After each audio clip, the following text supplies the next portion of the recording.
పులిహోర అయితే కళాయి అయితే పెట్టింది, ఆయిల్ అయితే వేసింది,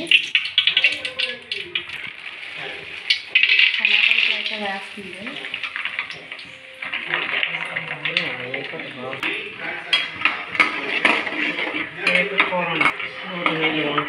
ఆయిల్ కొంచెం ఎక్కువే ఉండాలి,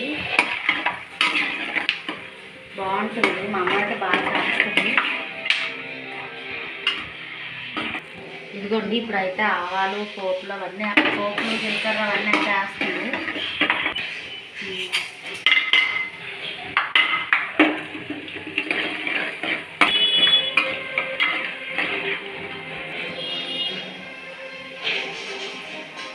ఎండుమిరపకాయలు అయితే వేస్తుంది.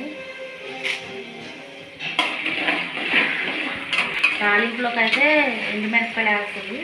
రైస్లోకి ఏమొచ్చి పచ్చిమిర్చి అల్లం అయితే వేస్తుంది. రైస్లో వేసి కలుపుతుంది. కరివేపాకు శనగపప్పు అన్నీ అయితే వేస్తుంది. పోపు సామాన్లు మొత్తం అయితే వేస్తుంది.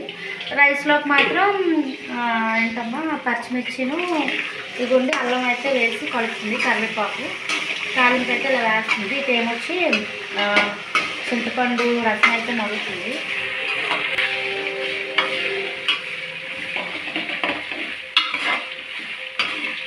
ఇలా ఒకసారి ట్రై చేస్తే మాత్రం పులిహోర అయితే చాలా బాగుంటుంది. మా మమ్మీ ఎప్పుడైతే చాలా బాగా